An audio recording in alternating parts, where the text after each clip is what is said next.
That was, as always, our theme song podcast by the incomparable Colin Gal.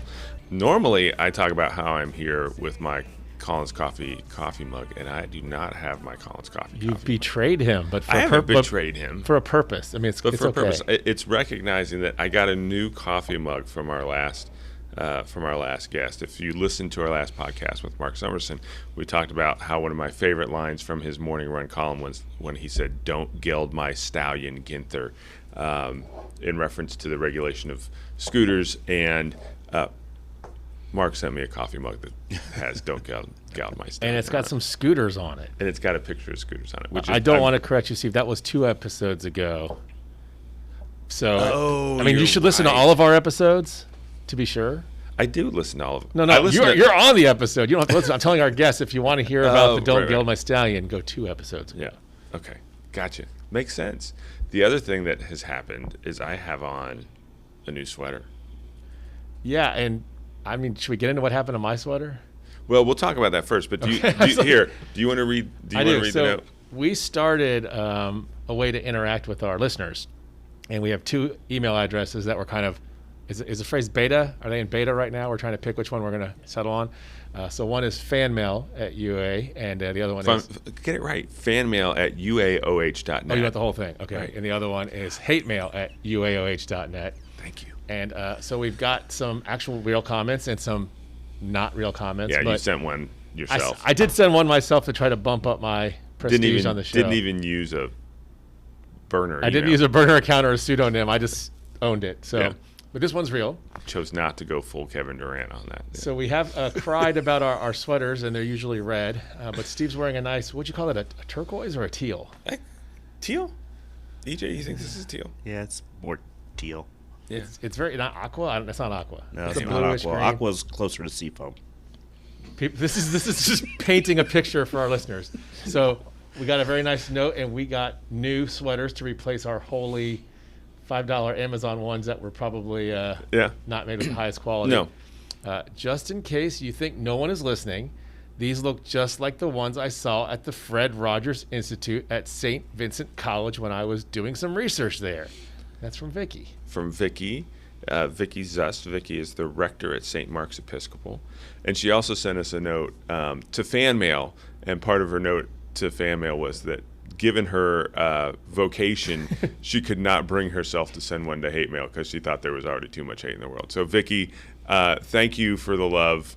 Thank you for the sweaters, and we do really appreciate it. So, again, if for our 9 other fans out there, if you want to get name checked, well, you send something in, we'll pretty much read it, unless you're Jackie.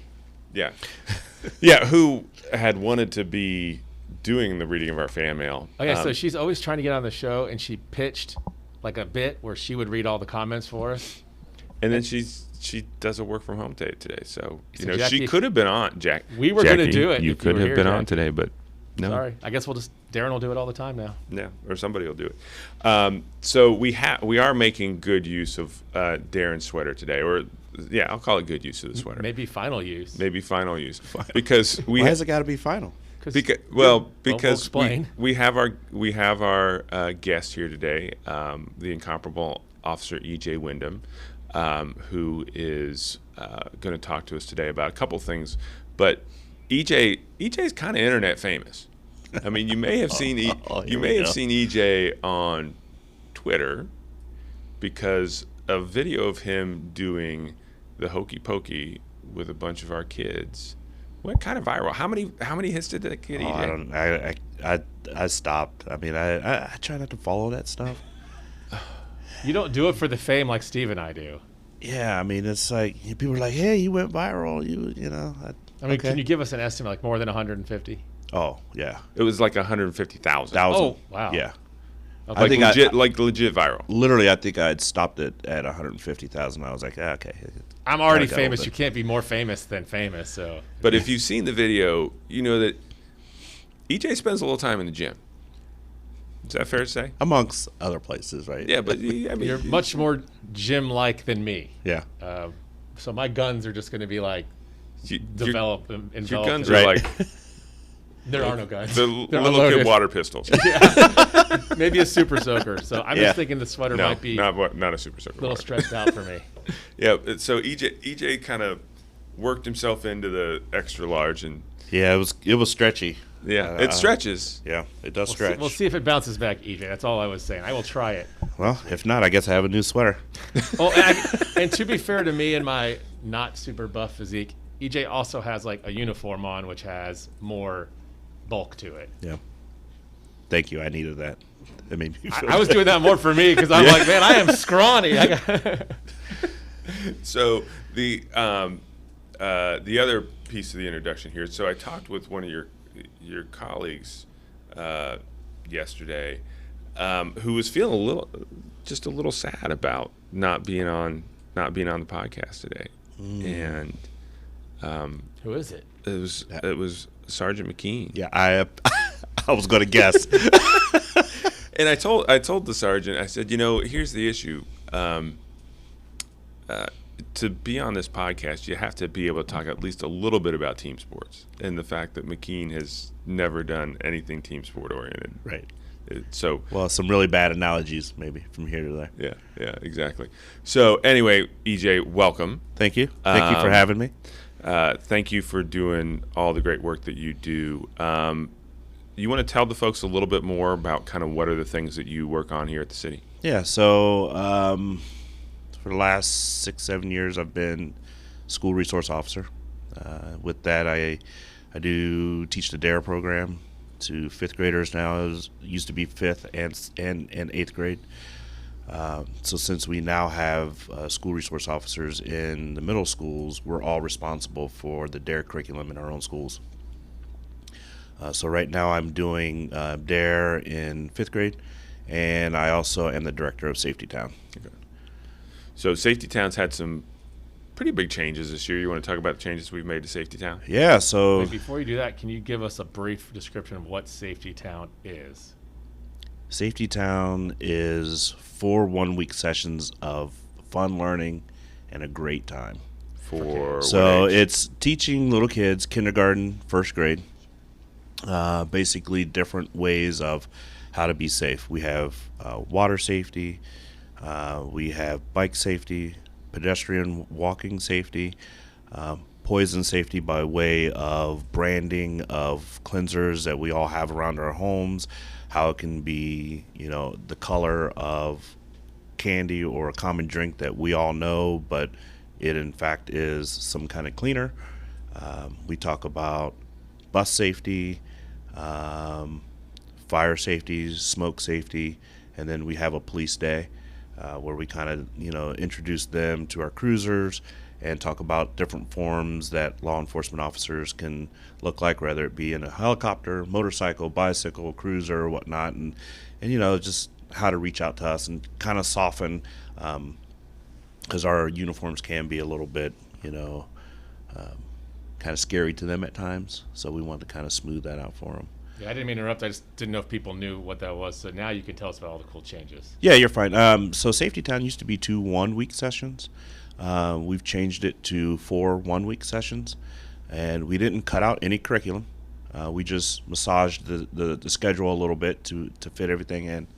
The actual Safety Town itself, we're getting new sidewalks out there because we actually had. Is it an actual town?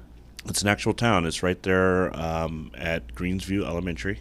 If you want to take a look at it sometime, it's pretty cool. It's got a firehouse out there. It's got a police station, and it's got a track that kind of double acts as a roadway. It's striped just like a roadway.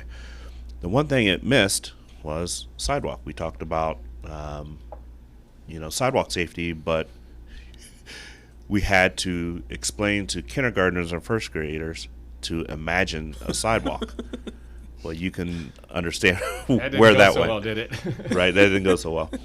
So we're getting sidewalks. We're getting new signage. Is there any controversy about the placement of the sidewalks? Are you getting neighbor input on are you doing an outreach process on the sidewalks? No, it's funny. It's been kind of smooth so far. Okay. So, I kind of there are no actual residents of this safety town. No. It's a fictional, right? Yeah. There's no city attorney of safety town that I can kind of communicate with. Well, not yet. Not yet. There's applications, let me know. Right? I want to be the mayor of safety town. Yeah. So, That's right okay. now, Safety Town is literally a rite of passage with Upper Arlington. And it's awesome because throughout the time that I've been a director at Safety Town, I've seen a lot of the same families come through with multiple kids. And they will actually schedule their vacation. The ones that have moved away, they will actually schedule their vacation around Safety Town if they have another child that needs to go through, because all the other family members come that have gone through. We'll schedule a vacation through Safety Town, and we're there for the week, so they can go through Safety Town. That's pretty cool. So I said, you know what? Let's give back. Let's build. Let's keep this going. And Safety Town, to me, is a program that should constantly evolve. I would like to add a mental health piece for little kids coming up, and that's just in the early stages. I'm building my Rolodex. I just dated myself, didn't I? Yeah, you did. That's all right. I'm building We got it. right. I'm I got building the my reference. contact list of resources to reach out for that. So once I feel like I have enough, and we can start to revisit that. So I think it's a constant evolution of building a really great curriculum, and I think the kids have a great time. Well, I think it's really cool what you guys worked out this year to go from 2 weeks down to 1 week, but still maintain the program. Because when I first, I remember doing it as a parent, and then when I got here, kind of seeing the internal workings of, oh my gosh, the stress that would be on families about, are we going to get our kids into Safety Town, especially over the last 2 years when we had to shrink the program and do different stuff with the program. The fact that we've got it down to a week where we can still do the same things, but it gives us basically double the capacity to serve families, so it's not this big. Well, that task. was It fills up, doesn't it? Like people It are does. getting up early to get in line. So it's funny because usually it fills up. We have a waiting list. So the extra families that we now have, that was a residual effect that we weren't expecting. Yeah. We didn't change the curriculum schedule for that purpose. It initially started out as, all right, let's get the employees, we had some ownership to them. Mm-hmm. Let's keep them with the length of time for their employment.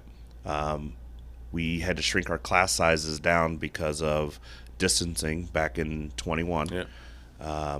So then the 4 1-week sessions is how we came up with that. So as a result, we were able to offer almost like 150 more spots.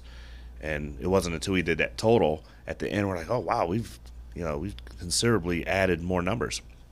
So this year, the numbers appear like, so we have spots still available, but only because the program space-wise is bigger. Like the number of kids that we can get in each class and the opportunities that for registration are greater than what they were in times past. So if we were under yesterday's guidelines, then we would be full to capacity, but because of the new way, there still are spots open. You know who needs Safety Town? My daughter. I tried to explain to her that she needed to hold my hand when she crossed the street. No, I said you need to hold someone's hand when you cross the street. Would you say that's good advice, EJ? Yeah. How old are we talking? She's 3. So Yes. I said you need to hold someone's hand when you're crossing the street. So what did she do? She took one hand, she took her other hand, she held her own hand and said, I'm holding someone's hand, and she ran out in the Awesome. street. And I was like, I need Safety Town. I'm useless here. Right? That's awesome. I love it. I thought it was good advice. That's what you get. That's the child of a lawyer. Oh, you said I need to hold someone's hand. You didn't define that. didn't say you whose defined that hand. clearly. Yeah, you got to be more specific. Yeah. Yeah, so I think she needs Safety Town. She's got a couple years, right? Yeah. We are recording this the week of the shootings in Uvalde, and so it's. I can't do this week without asking you to go into a little bit of a discussion about what it is that you and your 4 other colleagues in our SRO team do to kind of help keep our schools safe. Okay.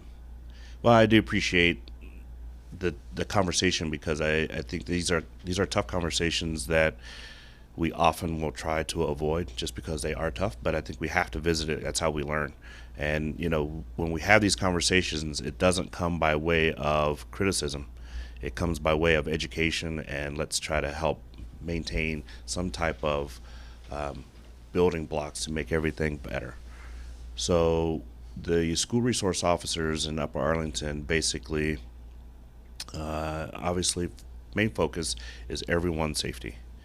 Right, we have to know how the school works, what time the school starts, what time the school ends, what kind of extracurricular activities are going on. We have to be a resource for the kids that don't feel comfortable talking to their parents, kids that don't feel comfortable talking to their teachers, right? But so we have to build that trust. So we wear many hats.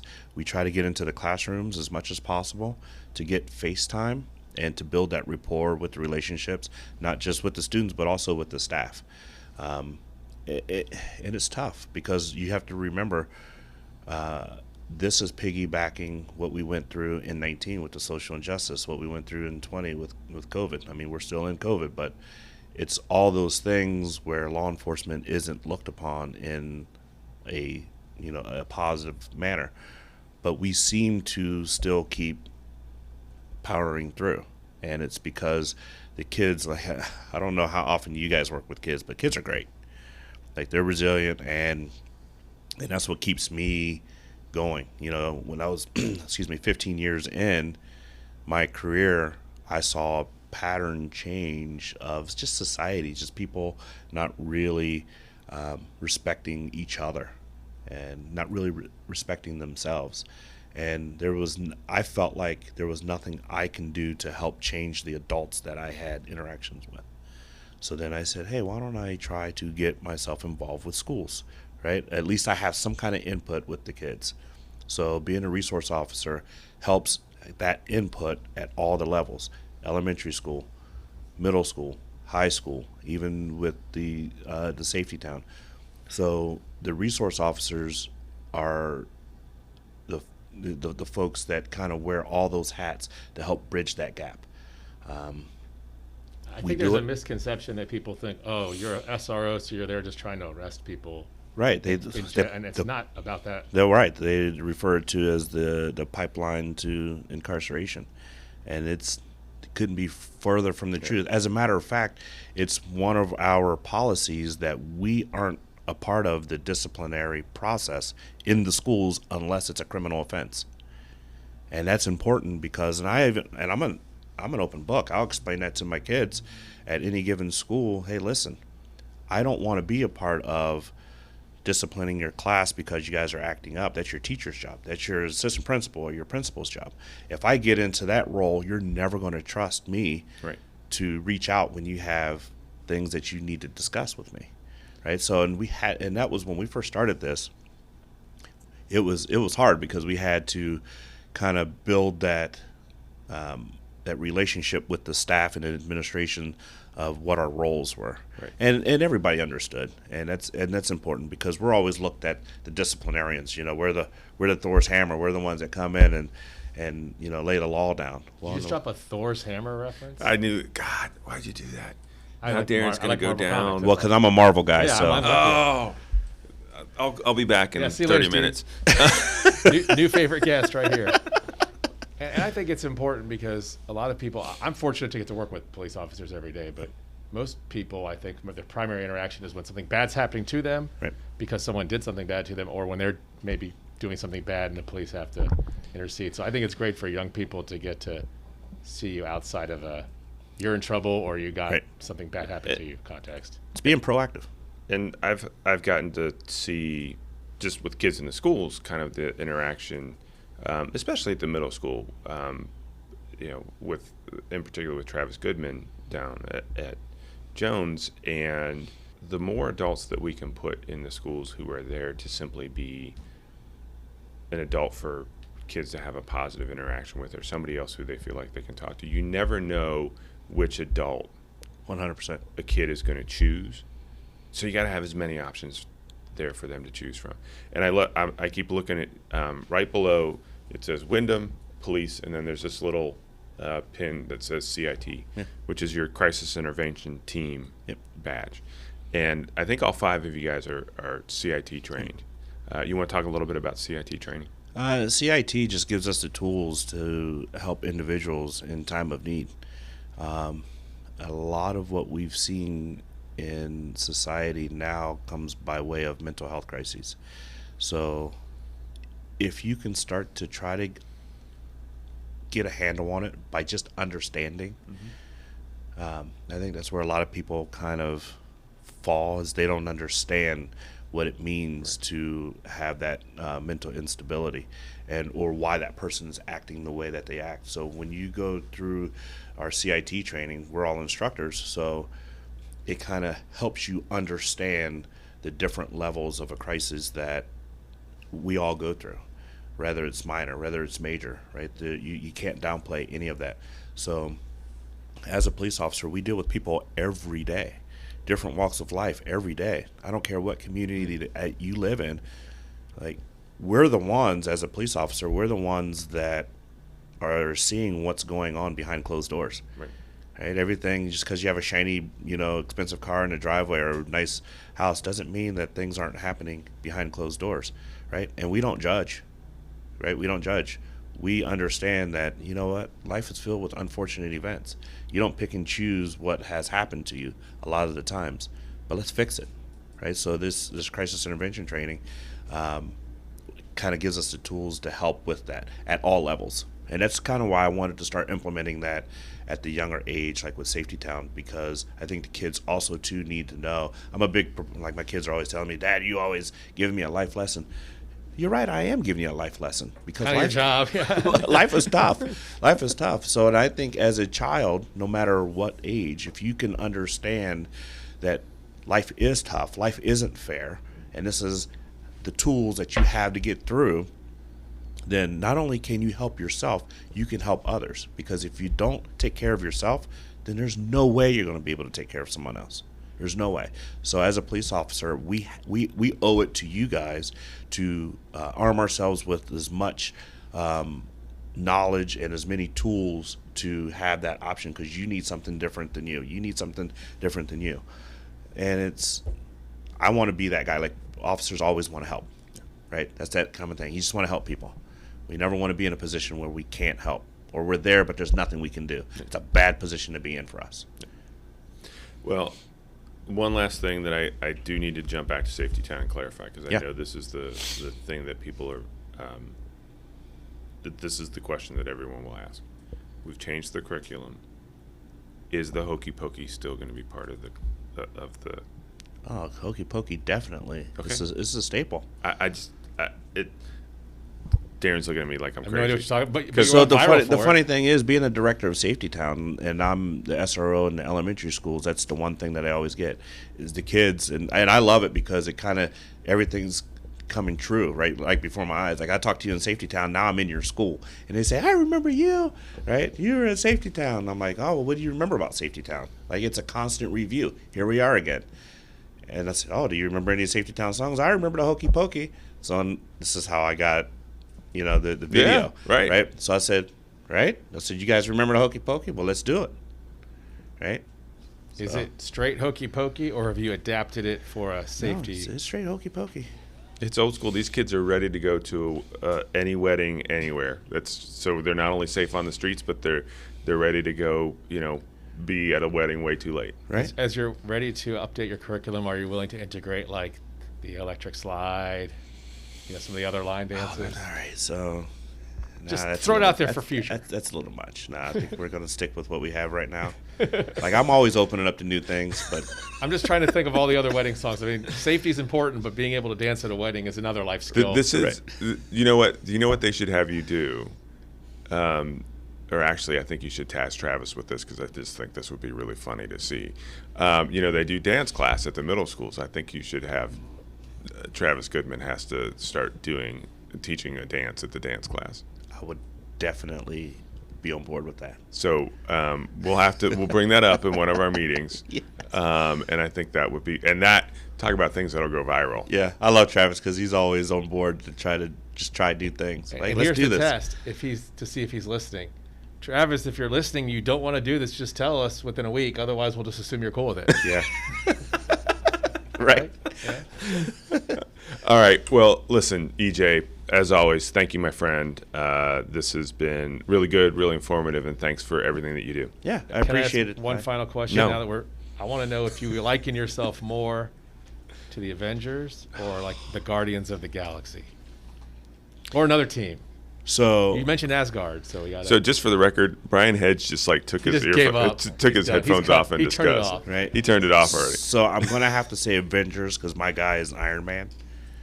That is This is what people need to know. that is Steve. my guy. Like honestly, my kids say, "Dad, how come you have never changed the background on your phone to most people have family photos or a sports team. Mine is Iron Man, and it has been from the day that Iron Man came out. The red sweater's got that kind of Iron Man. You don't think Kinda I've already color thought to it. about that? I told you I wasn't getting a sweater back. Right? I think I already thought about that. So between Marvel, so I'm a Marvel guy and I'm a Star Wars guy. So, Well, this episode just turned into a 4-hour. I'm sorry, we'll talk after. right? But that's a conversation for another day. Yeah. He's got a whole other. Actually, he would make a really good guest on. Hey, you want to be on another podcast? He's got his own. Yeah. He's got his own podcast with his brother where they talk about all this kind of stuff. Yeah, I love it.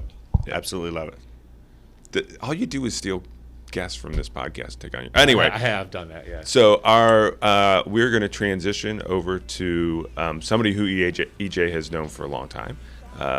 School Superintendent Paul Imhoff is going to be our next guest, and so we'll be back with Paul after the break. Podcast. Yeah, we're doing a podcast. Click the link, listen to a podcast. Yeah. All right, we are back with somebody who we've waited until the right time to get on the podcast because we wanted to wait until school was out, because once school's out, he has nothing going on. And he's unchained. He Can say whatever he is wants. totally off the chain. Yeah. He's always off the chain, like Yeah. just in a coolness factor. And I get the whole summer off. It's awesome. It is. There's nothing to do. And hopefully you all recognize that voice. That is the voice of the one, the only, the incomparable Paul Imhoff. Paul, welcome. Great to be here. So we are really excited to have you on. This is we're recording this the Friday after school finished. For right. those of us who have seniors who graduated, the Friday after graduation. And really looking forward to having you on and talking with you. But you've listened, right? Of course, this is famous. Everyone's listened. I know, and And we're hoping this is our highest rated episode yet. So no pressure. Okay, no pressure. Listen not to that, goods. not that you don't have. How many teachers do you have? How many staff? Staff members, about 1,000. Oh, if you make them all listen, you're the boss. It'll be our biggest episode ever. Yeah, that's Summer. exactly how it works too. So they This do is- anything I ask them to do. This is the only reason we have you on the podcast. Is just simply to drive numbers. And Superintendent directive. Listen to the podcast. I guess my first question. So the guests on the podcast do not get a tacky blue cardigan sweater.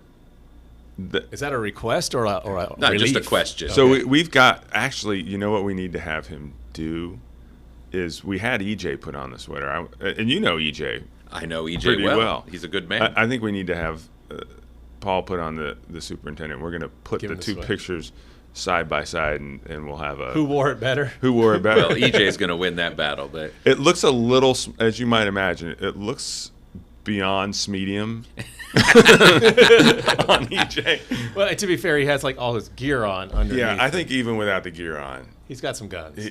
He- Muscle guns. Yeah. Not. So I know you guys are here to ask questions, but I We- need to start with the question though. So we're No, talking you about don't get the to start with sweaters. the- I am a taxpayer. I just want to make sure. Were there any public funds used for these sweaters? No. These Okay. sweaters were actually a gift from a member of the clergy. These sweaters that you called. What did I call them? I think beautiful. he Said they were nice. Nice sweaters. Nice, I classy. said they're beautiful, classy sweaters. We're I love them. actually a gift from a member of our clergy who sent us a note via Fan mail. Fan mail. So this is on what you don't get to hear is the first part of the episode, which is we did talk about this. We read the note from her, which is around here somewhere. We have a fan. We and have one that's- fan. So Paul, we have two emails we're testing out. We have fan mail Yes. and hate mail.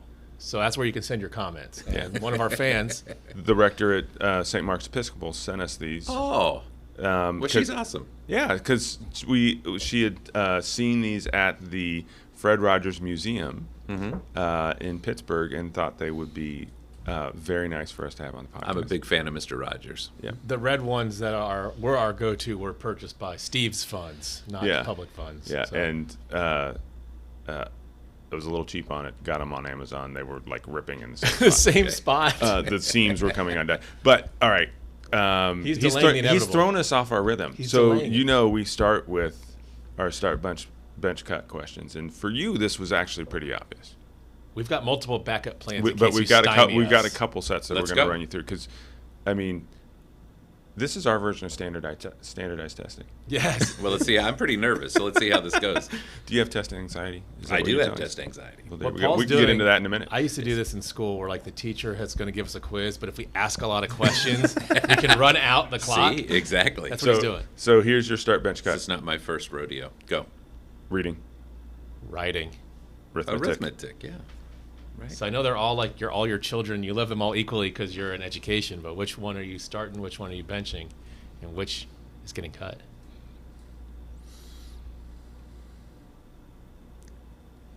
He looks pained. He's like, He I looks- can't he's get rid of stoned. any Well, of you these. have to. So I was a language arts This teacher. is not so an I start with reading, and I love writing, and so yeah. So reading, and you're I take them in that order. reading, writing, and Arithmetic. he's cutting arithmetic. Man, this is. I mean, gonna, We this got to is be gonna literate. We got to be I'm literate. kind of with him on that. this is I'm a gonna be lawyer. I don't- controversial. I Yeah. like So numbers. here's our backup set.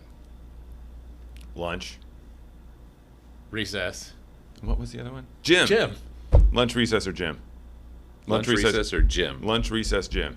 Which one am I going to cut? Which one one do do you you start? keep? Start, bench, cut. Which one's the best? Which one's good? In the Which middle. one goes Yeah. away? Which one would you? Gym. I start it every day at the gym, so I got to start there. I love that. And then recess. And then I cut lunch. Wow, You're I just would trying never to. cut You're just lunch. trying to go too far with this whole. Oh, I'm just going to cut lunch because I go to the gym all the time. he's got a Well, look persona. at me. I don't look like I go to the gym all the time. I So- said I like going to the gym That's all a the great time. segue. That though. is a great segue because Yes. we did some research. Oh. So okay. Now, don't um, believe everything you read. Oh no! This was this.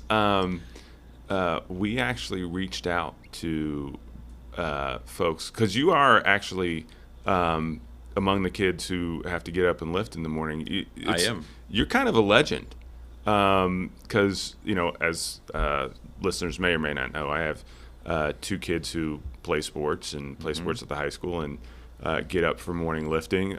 Sometimes begrudgingly, sometimes not. And they talk about how they see Paul Imhoff in the weight room,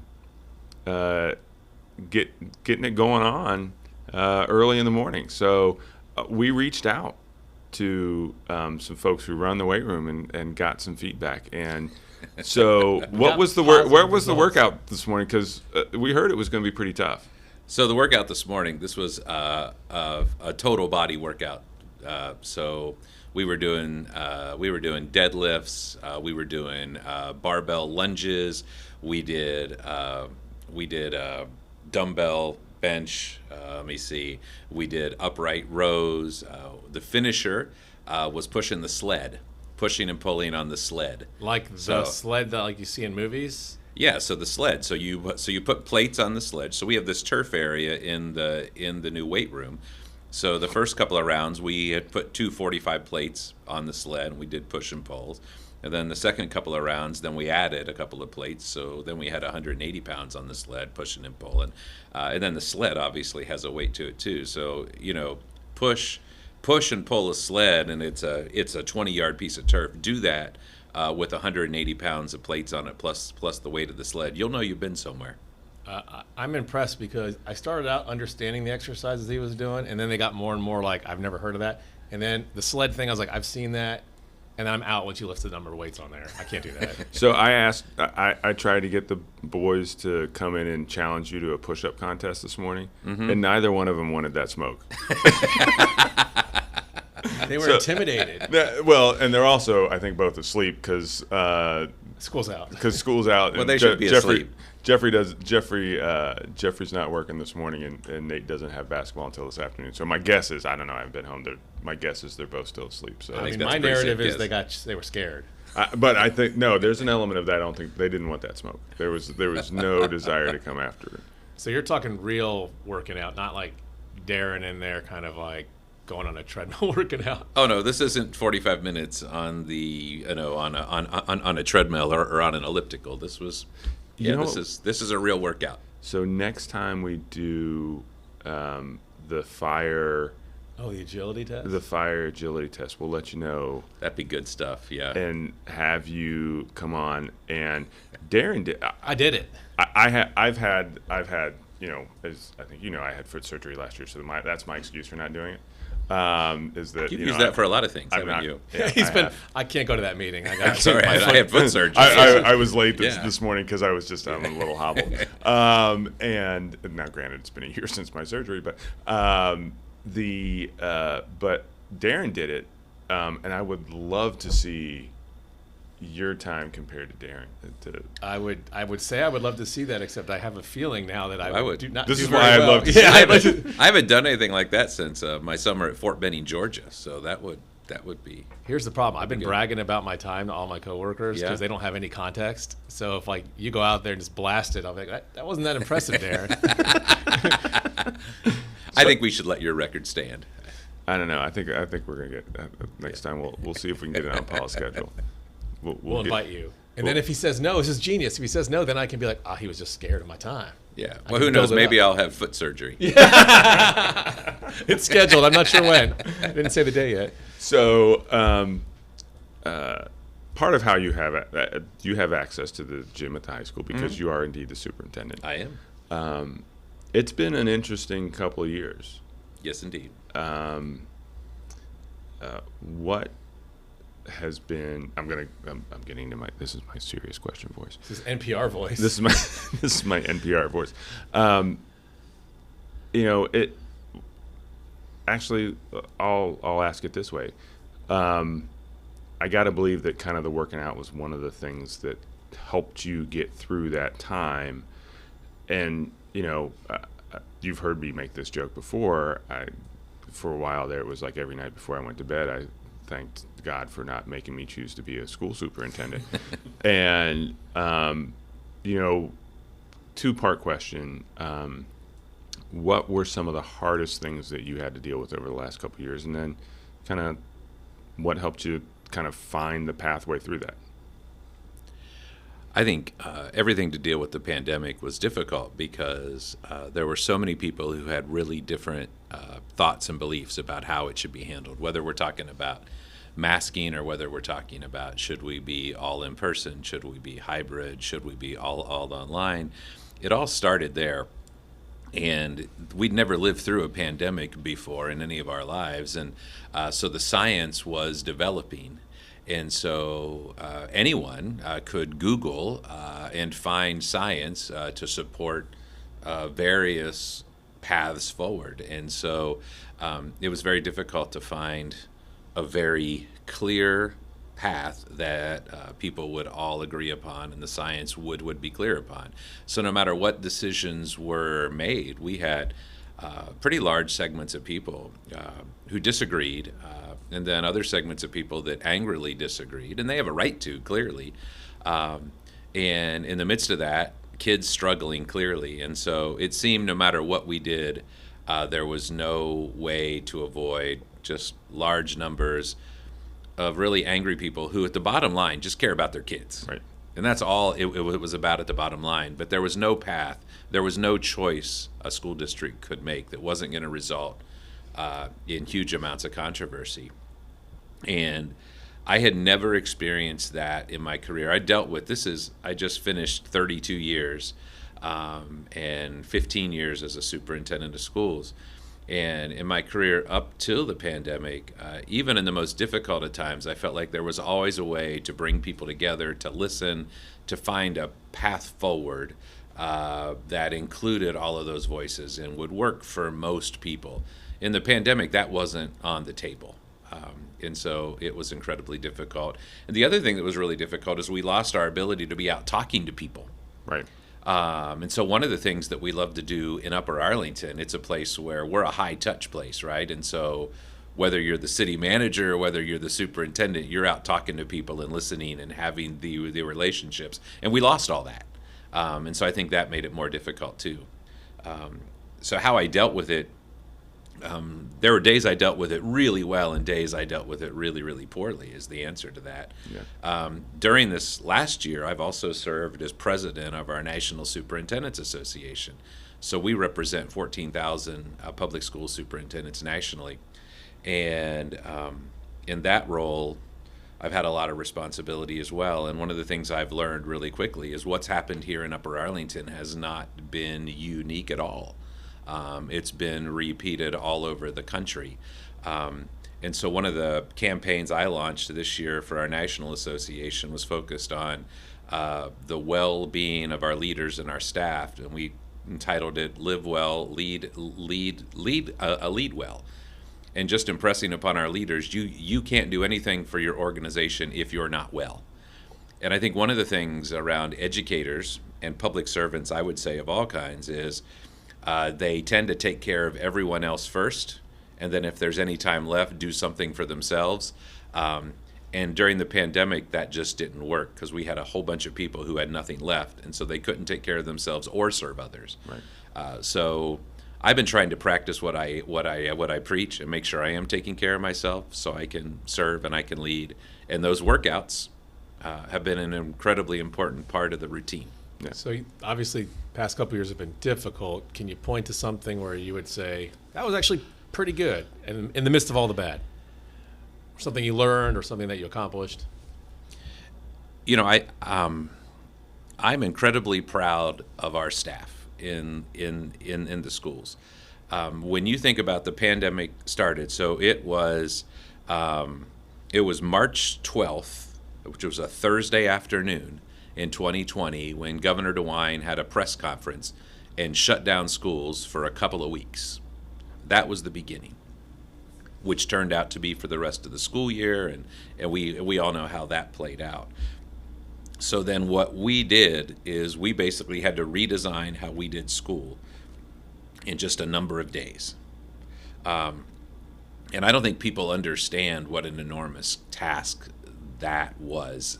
And our staff rolled up their sleeves and rallied, and we got that done. And then we started with iteration 1.0, which was flawed in every school district, and then we went through a continuous improvement cycle. And I was really proud of how everyone rallied and kept improving that process in order to best meet the needs of kids. And that was like our moonshot moment. That's the Apollo 13 moment when they put all the junk on the table and say, you got to make this fit into that. And at the same time, all of our staff was dealing with the pandemic just the way everyone else in the world was too. Where do you get toilet paper? Am I going to get sick? How are my parents going to be? All those sorts of things. And so I was really proud of our staff and how they came together. And I will tell you, the high moments for me, like one of them was Sunday. I love our kids, right? And so getting to spend time with our kids is always the high moment, whether it's in a classroom, whether it's at graduation. Over the last 3 days, both our boys and girls lacrosse teams have won state semifinal games. So Saturday, the girls play for a state title at 4 and the boys at 7. And and that's a part of my job. I get to be there. Well, Yeah. what an awesome job. So we have the best kids anywhere, and anytime I get to spend with them is really cool. And you talk about that, and it's when you think about those kids, and as you know, my kid's very involved in the sports program, and with the lacrosse programs in particular, really neither of them play lacrosse, which I'm still frustrated with Nate Shoney that he doesn't play lacrosse because he should be playing lacrosse. I'll have to tell him I actually name checked him for once. I talk about them in One general. more listener. I know. No, he'll still Well, we can never do a listen. therapy session on that if you need to yeah. talk to someone about that. But I do think when you look at this graduating class of kids, they really, on the sports field, and not just on the sports field. I mean, there was a week in the late spring where basketball team won a game, the music programs won some fantastic awards. You look at how this group and their teachers, coaches, directors really leaned into coming together through the extracurricular programs and the success they've had. And I really do hope they as a class get to cap off this school year with 2 really big victories this weekend. I think that will be a fantastic way for them to show kind of what they've all overcome. And look, 2 teams playing back-to-back in the state finals game for a sport is nothing to sneeze at. But I really do hope they win this weekend. Oh, God, yeah. It's going to be a great Saturday. And you think, you go into our new gym, and one of the signs up there, so we have a sign that lists, we have a sign for every state team title that's been won in the history of our school, and we have a running tally of the number. So we're at 147 state team titles, which is the most in the state of Ohio. And we're playing for 2 more on Saturday. And that's a testament to our kids and to their parents and to our coaches and to our community. That's a big deal. Yeah. Yeah. So I have a dumb question, or maybe it'll be a genius question. I don't know. I'm sure it'll be a genius question, Darren. I'm not. I've always been curious what is the path to being a superintendent? Are you a teacher that kind of moves up into administration, or do you go to school just for superintendenting? The typical path, I think I followed a very typical path. I was a teacher for 7 years. I taught high school and I taught junior high. I was an English teacher, a journalism teacher. I was a varsity boys track coach. I taught 7th grade girls basketball. I was a yearbook advisor. So I did a lot of those sorts of things. I was an assistant marching band director. So it's I like the kind of busiest covered both 7 of those. years ever. You've got like every activity covered. I know, right? So I did all of those things, and then I became an administrator. I was a high school principal, a high school assistant principal. I was an assistant superintendent, and then I've been a superintendent for the last 15 years. So that's a pretty typical path. You're a teacher, and then you spend some time in those principal roles, and then maybe a central office role, maybe right to a superintendent. So when we look at our very own Jason Fine, who was our longtime Barrington and Jones principal, he went right from Jones to being the superintendent at Bexley. That's A, because he's a star and he's amazing. And B, it's what's going on nationally in the superintendency. We have a huge shortage for superintendents, for principals, and for teachers. A lot fewer people going into the profession. And during the pandemic, we've had a huge number of people who've left. And so lots of openings and not a lot of people who are looking to fill those openings. So would Steve and I be able to snag one of these superintendent gigs, you think? You definitely. Steve, the problem is you have to pass a background check. So, Okay. Sorry, Steve. And I'm sure that's something we should talk about outside of the podcast. To all the members of council and to members of the community, Paul is absolutely and completely joking. On both counts, I could not be a superintendent, nor could you not be a superintendent. And as I said earlier, I wasn't joking. You would have to pass a background I would check. have to pass. That's true. Are you? The way you said it, though, it felt This a is little superintendent magic right here. He's This is- using the English language to He's trick like you. So let me ask our legal like- counsel. Did I say Wait a minute. anything that was Who's not correct, asking the Darren? questions here? The Johnny Depp Amber Heard libel trial. Okay. I think Paul wins. Okay. He spoke Yeah, the truth. we're not. Can we cut his reference to the Johnny Depp Amber Heard trial? Because there's a whole It's a whole other podcast, In this I think. in the whole, what are we doing this for now? 5 months. We've avoided going down any of those Just kind trying of to keep rabbit holes. topical. Oh my god. Although I could. What's he doing now with his beard? I could try and do something like Johnny Depp, like isn't he doing something kind of crazy? Earrings, maybe. Yeah, I could start dressing like a pirate and trying to look like a pirate here in the office. Knuckle tattoo. I Yeah. think that'd be Yeah, a for those great who- fit for Upper Arlington. Yes, That'd be awesome. Yeah. for those who couldn't hear Brian clearly in the background, he's suggesting that I get earrings and knuckle tattoos. What would you write on the knuckles? Upper Arlington, Arling. and then I don't know where I'd So go the with the tongue tongue. would have to go up your arm. Yeah, I don't Go know. Bears.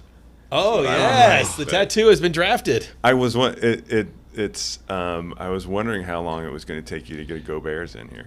Well, I have to tell you, I was really hurt, and in talking to Darren, I'll talk to Darren about this as legal counsel. So I received a preparatory email about this event, and I was asked a number of questions, and he asked about favorite sports teams, and he said, "And save me the Go Bears shtick," He did. and I'm like, really. It was It kinda really hurt dismissive. me. It wounded me. This is it wounded me. This is a Go Bears. This is a serious public affairs program. I understand it is. And this is not about boosters. Really? I didn't get that memo. That wasn't part of the memo where we put our Yes. posters up on, Yes. on the Exactly. Coco stations. So, yeah, I don't know. I need a transition. Help me out here. Okay. So what are we looking forward to? This is like a legit question now. What are we looking forward to going into the summer and then next year with the school district? The great thing about schools and public schools, so we do work all summer. I should clarify that when I was joking earlier, because I still get that question. It must be great to have summers off. No, we don't have summers off, but summers are a great time for us because it becomes more of a normal work week. In the summer, I'm home every night, which is great. Obviously, during the school year, that isn't possible. So summer is a time just to renew. It's a time to reset.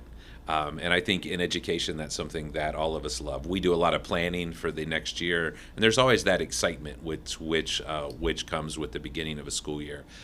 We spend a lot of time with our leadership team. We do a retreat with them where we do all the planning for next year. That's always fun, just to reconnect with all of our leaders. And so summer's a time that just charges us up and gets us ready to go again. It's something we look forward to. And have you seen the movie Summer School? I think it's with Mark Harmon. What? My favorite part of the movie is the guy. Summer School with Mark Harmon. Isn't Mark Harmon in Summer School? I always have the Remind me, references. what else was Mark Harmon in? NCIS, man. That's not, Darren has a movie review podcast as well as a. and I'm getting a thumbs down from our producer. So here's a trivia do you- question. yeah. So The Breakfast Club, right? Famous movie. You've seen Yes. that, obviously. The Detention. So I had heard that was filmed in the second floor of the library at the old high school. Is that true? I have not heard that stat, but I don't think Okay, we can well, now disprove we've- it. yeah. You can't disprove it. Okay, yeah. Yeah. There we Do you go. like movies about school? I mean, obviously, it's not like when I watch a law movie, they're not usually accurate, and it kind of makes me mad. But Well, they're never accurate, and so we'll use the boys or basketball Yeah. players, right, and doing well. So you watch a movie about schools, and like the basketball players are always going to class wearing their uniforms. oh, the day of the game, you just wear it. I thought right? you were just going to stop it. No, just on but just on a normal day. I'm like, the kids don't wear their uniforms to class. People, what have you been in a high school? But yeah. No, but it's not accurate, but it's not supposed to be. Obviously, it's supposed to be. Are you able fun, to enjoy them, or does that? Oh yeah, I inaccuracy enjoy make you them. mad? Yeah, I enjoy them. So That was the point of my summer school reference. that was the point. Okay, got it. Circle back to actually a real legitimate question. So, I'm going to take us on a really serious note here for a second. So, as we talked about, EJ Windham, who's one of our school resource Yes. officers, and somebody you've known because his wife used to work in the district. Yeah. Is the first part of this episode, and we scheduled him because we wanted him to talk about Safety Town, but we recorded his episode last Friday, which was the same week as the Uvalde shootings. And we had a really good conversation with EJ about what the SROs do, school resource officers do in the schools, and how they're not just there for security. They are there to be another person a kid can connect to in a way that kids can feel safe, if that's who they need to connect to as an adult. Kind of give you an open moment to talk a little bit about your approach to school security and your approach to dealing with kids and finding ways to help them be healthy and safe. I think starting with a comment about our SROs. Our SROs are a part of the fabric of our buildings, and they get to know the kids, and the kids go to them, and the relationships they have built have just been amazing. And one of the things, I don't know if all the listeners realize, but we're really fortunate here in Upper Arlington that the partnership between the city and the schools is so strong. And so we jointly fund that program, and it's not a cheap program, but it's important, and it's great that both the city and the schools realize that that's so important, and we've made a commitment to do that because that's what's best for our kids. And so the police and fire department in Upper Arlington are second to none, and we're really fortunate to have them, and those partnerships are really, really important to us. And so as we talk about school safety is something that's never done. It's something that we're always focusing on. In all of those groups, we are always working together to focus on what are we doing, how can we make it better, what do we need to do differently. It is why we have drills. It's why we have exercises. We have tabletop exercises. We are constantly planning for the worst case scenario. But I think one of the things we have to talk about too, not only planning for if something goes wrong, obviously planning to make sure nothing does go wrong. Right. So what's the prevention side of this? And a number of years ago, we were working on some safety things, and we did an audit with the city, and we were looking at safety and security and really focusing in on prevention. And so we brought in a gentleman for a few days to work with us, Dr. Joe Arardi, who took over as the superintendent in Newtown, Connecticut, right after the Sandy Hook massacre. And so he was there basically to deal with bringing the community back and the healing process and rebuilding the new Sandy Hook school. This was a time when we were starting to plan for the construction of our schools, and he talked a lot about prevention being the key to this. How do we make sure we take care of our kids from a well-being point of view? And so that actually led to the Board of Education in August of 19 putting a new strategic planning in place that had, and one of two goals in that plan was to focus on the well-being of our students and staff. Now, everyone's talking about the well-being of our students now because of the pandemic, but this was done in the August prior, before people were talking about this. And that was really focused on how do we take care of our kids and how do we prevent these bad things from happening. And so we have continued to work on that goal. It's become even more important because of the pandemic, clearly. One of the things we're really excited about that's just getting off the ground now is we're using some state and federal dollars we have received to launch a new first-of-its-kind partnership with Ohio State Wexner Medical Center. So we're putting psychotherapists into the schools. We are putting a wellness coordinator into the schools, and then through our partnership with Wexner, our families have priority access to their behavioral health network. And if you're a family that's ever had to access these sorts of services, you know that the waiting lists are just incredible because so many kids, so many adults are hurting. And so we think by pushing more services into the schools and by giving our families that access, it's going to be really important. One of the things I have to mention, though, as we talk about pushing services into the schools, no kids ever get services without their parents knowing. Right. So there's nothing a secret. The parents are in charge, right?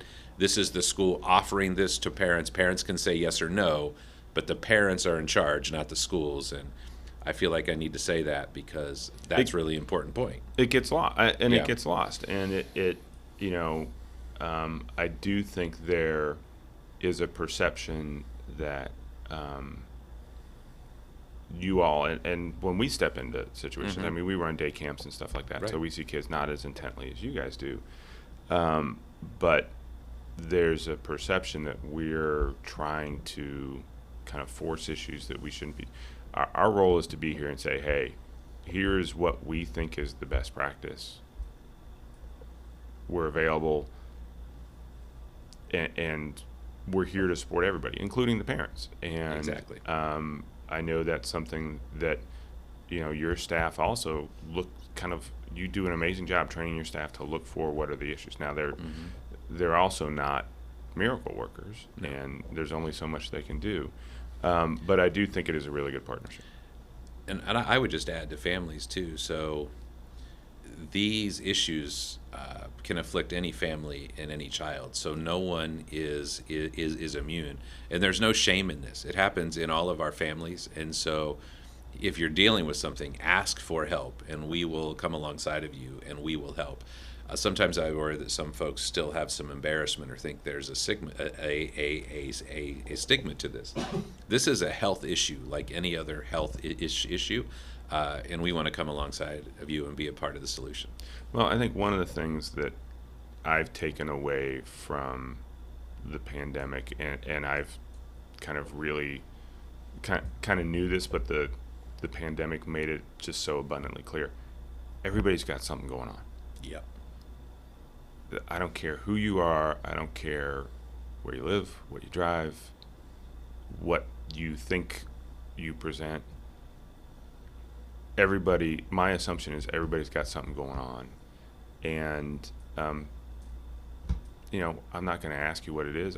But people are going to say, hey, I need a little bit of grace. And I hope something that most people have taken away from this experience that we've gone through is that, you know, giving everybody a little bit of grace is a good thing. And, you know, one of the things I was going to say earlier when you were talking is part of the reason we started this podcast, number one was just because Vanity project. Yeah, it was a vanity. I was not Clearly, gonna say it. clearly. It was a vanity project for Darren. Of course. Yes. You know, he really wanted to be my sidekick on something, and for Wish people could see Darren's expressions. yeah. Running joke on the podcast.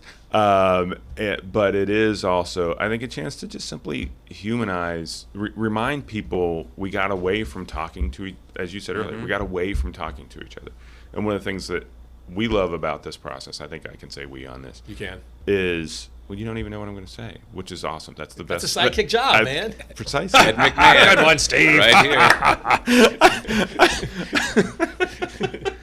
I was planning on calling you Ed McMahon at some point, and you just took did it for me. you. Yeah. That you were such a good sidekick. Your dad's going to be really proud that we've called you Darren, sidekick. you are not the psychic. You are the co-host. Yeah. Sorry, Mr. Schulman. And so I do think it's really good to kind of the other reason is we thought it was just helpful to start reminding people that it's okay to just simply sit around the table and have a conversation and let people into these kinds of conversations. It's okay to laugh too, Yeah. and it's healthy to laugh. Yeah. If you don't laugh, you're going to cry. Right? Exactly. I think that's the other thing that I Yeah. took away from the pandemic is, you know, if you don't laugh, you're going to cry. It's not all we've learned what serious is, and not everything's that serious. Right. Now, I've learned a lot occasionally we about- have to remind a resident or two about, you know, Well, yeah. there are other things going on in the world, and you know that blade of grass is. I've got some other things to deal with, but I really, to echo Steve's point, I've worked with you since I've been here on different projects, and it is nice to kind of step out of that. Here's a superintendent, and he's kind of this robot who does superintendent-y things, and I'm the attorney, and I do the attorney things. And Yeah. I mean, you're a person. You have things that you like, and Right. Apparently you're not a Chicago Bears fan. We found that out I thought Steve was making fun of you when he said "Go Bears" about the Chicago Bears because I'm that stupid. But you like the Dallas Cowboys. I do love the Dallas Cowboys. I would never have predicted that. I Well, thought there's you- a story there. So my aunt and uncle lived in Arlington, Texas. So growing up, it was the first experience I had with an NFL team was visiting my aunt and uncle, and then I became a fan of Roger Staubach and Tom Landry because I'm old. These are great folks, and Roger Staubach is an Ohio guy. So my dad played high school basketball with Roger Staubach Oh, in Cincinnati. in Cincinnati. Yeah, I was- Awesome. Grew up a Cincinnati guy. So we did have another start bench did. cut for you because Okay. you're a Reds and Bengals fan. Yes, I am. So this is. And I was a Bengals fan. I've been a Bengals fan for 20 years, so this is not, So are you like me? So I don't like I have do. to tell Hopefully people not. that. I don't feel. I don't do a lot of like. Is it Schadenfreude? Is that how you say it? The Yeah. German concept that you take pleasure in other people's misery. The one place in which I have that is the Browns, and I always get really excited every time the Browns get a new quarterback. They have such a great record. Because I know how terrible it's going to go. Are you the same way as a Bengals fan? Well, yeah, and Chris Potts, who many of you know, who's just an amazing man, and the only flaw I've found in the guy is that he loves the Browns and believes in them, and so yeah, we talk every time they get a new quarterback. Yes, And I remember, when they got Johnny Manziel, I was like, oh, this is going to be so fun. And then they got Baker, and I'm like, this is going to be so fun. And Deshaun Watson's issues aren't fun, but it does have from just the ability to think about what Browns fans potentially are going to have to go through. It brings me a very strange level of kind of this could be entertaining. But we as Cincinnati fans do have our own Issues. kind of issues and pains. Many of them, yes. If we were to give you 3 owners and told you you had to rank them, and we went Mike Brown, Marge Schott, or Castellini. And with Castellini, you get his son, who says all the really insulting, horrible. I don't things know how about you his even fan. do that. I don't know how you I mean, even we're do here making that. fun of the Browns, but then we realize, like, man, Cincinnati teams I that mean- we like are kind of bad too. Yeah. I'm sure that I'd say I Browns- love Katie Blackburn. So I think she's a great leader, and I think she's doing more and more with the Bengals. Yes. So See, you're dodging my question. I think Mike Brown's father was amazing. All these things again are true statements. He's just not. You have to cross-examine him. You lead him back. See that. So Paul, you have been very helpful to me in coming into this job, and we've talked a lot since I got the job and before I got the job. But this is I need to kind of learn from the Jedi Master on that answer. That was brilliant. He didn't even skip a beat. It's like he already prepared. If anyone ever asks me what I think about Paul Brown or Mike Brown, what do I say? I'll pivot to Paul Brown. Yeah. And talk about his daughter. Yeah, It's it's a great genius. thing. And Great family. Yes. Sometimes it skips a generation. So we always finish our podcasts with our guests with 2 questions. What do you love about UA, and what would you change? So there's a lot of things I love about this place, and so we lived here. Live here. Excuse me. Both of our kids graduated here, and so this is a great place to raise a family. It just is. It's a caring. It's a caring community. It's a place where people watch out for each other, and it's very welcoming. And so I love that about UA. What would I change about UA? What would I change about UA?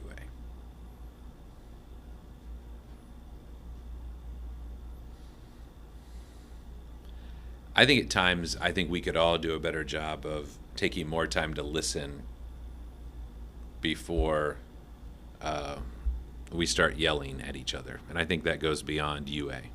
And I put myself in that same. I put myself in that same thing. I think we could all do a better job of listening more first. Yeah, I think that's a great point. I was late to our podcast this morning because I was having coffee with one of my council members, and we had a discussion, and in our jobs we get to the point where I admitted to her, I said, on this issue, I'm done. I'm spent. I just, we've said everything we can say. We've said it 5 different ways, and she coached me kind of, and I wasn't yelling. I try not to yell, but, you've got to dig deep and find a way to kind of keep doing more. And I think in our positions that comes true, but I hear you in terms of, where we are as a society. I think it's coming down a little bit, but, as we were coming out of the pandemic, one of the things I used to say is, in the past, you'd have 10% of people coming in the room at a level 7 of anger, and everybody else coming in somewhere between 5 and 2 on tough issues. Right. Yeah. And, somehow in the pandemic, it was suddenly everybody was coming in the room at 8 on everything. And as human beings, we're not robots. We respond to that. But I do think it's not just here. It's everywhere. And I think that's a good thing for us all to remember to work on. I was leading a webinar last week with a couple of psychologists, and we were talking about how do we take care of our staff, and how do we prepare a staff for summer, and make sure they power down so they're ready for the fall. and a concept was introduced that I hadn't heard before, and it's a concept of empathy fatigue. I've heard about that. And I was fascinated by it, and so I've thought about it a lot since. And it's as public servants, we all have a lot of empathy. You have to do this work, but sometimes you find yourself on empty, and then it makes it difficult to listen, which is horrible. We have to listen. We have to listen first. And so it talked about when you find yourself in that place, and I found myself in that place over these couple of years, more times than I care to admit. But it talked about that is when you have to feed yourself, whatever that means. I mean, sometimes it's just taking an hour to go out and take a walk, but make sure you're doing things to feed yourself, so we can get back to that spot where we can listen. And I think we have to remind ourselves to do that. I can't think of a better way to end this episode on that positive note, Steve. I cannot think of a better way to end this episode other than saying thank you for being here. Thank you for all that you do. We had a quick conversation in a parking lot the other day with one of your wonderful members of your school board and her wife, and I made the commitment to bringing you on a regular basis, or bringing key members of your team on a regular basis. And I do think I want to do that because, do we want to do that? Great idea, Steve. Thanks, Ed.